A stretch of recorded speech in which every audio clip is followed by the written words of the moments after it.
Assalamualaikum warahmatullahi wabarakatuh. Kali ini saya akan review glass screen protector untuk iPad, dan yang saya gunakan adalah ISR glass screen protector, dan saya sudah pasang di iPad ini.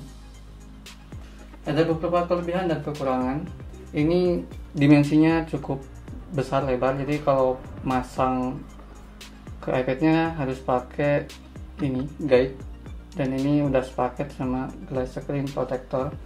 Ada beberapa kelebihan dan kekurangan setelah saya coba beberapa minggu pakai ini. Untuk kelebihannya, yang pertama, resolusi layarnya tetap terlihat jernih, warnanya terlihat tajam, tidak seperti Paperlike yang kalau dilihat itu jadi agak buram, jadi banyak noise. Kalau ini tetap gambarnya itu tetap tajam, jernih, dan enak untuk video review dan tutorial, apalagi kalau dipakai buat nonton seperti di Netflix atau YouTube. Assalamualaikum warahmatullahi wabarakatuh. Berbeda, tidak seperti di Paperlike. Kalian bisa lihat ini waktu saya review sebelumnya, kalau Paperlike ini terlihat lebih buram.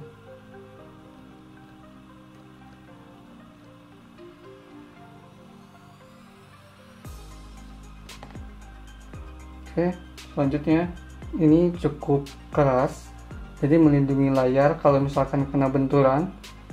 Biasanya yang pecah itu screen protectornya duluan, jadi layarnya masih tetap aman. Dan yang ketiga, enak ini buat dipakai nge-game, contohnya PUBG. Jadi kalau misalkan pakai Paperlike kan permukaannya cukup kasar, jadi kalau pakai nge-game itu cukup panas ke jari, soalnya kasar permukaannya. Kalau ini kan agak licin, jadi enak, gak terlalu sakit di jari, gak perlu pakai sarung jari juga. Terus kekurangannya, karena memiliki dimensi yang lebar, jadi glass screen protector ini meski pakai guide yang tadi ya, meski pakai ini, waktu pemasangannya masih tetap sulit, apalagi kalau misalkan pas awal nempel itu kurang pas. Jadi ini tuh langsung ngerekat biasanya.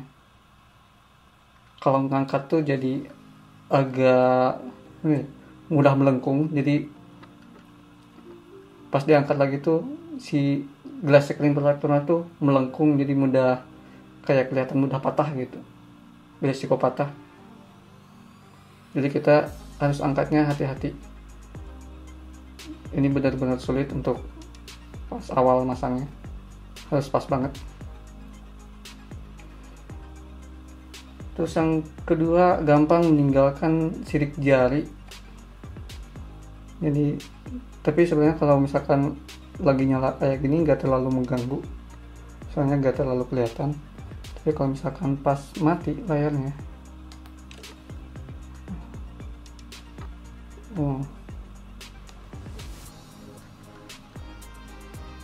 nah kelihatan ini agak kotor kan, ini kelihatan kotor.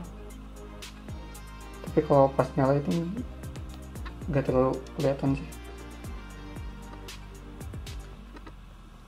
Kalau Paperlike kan nggak kelihatan bekas sidik jarinya.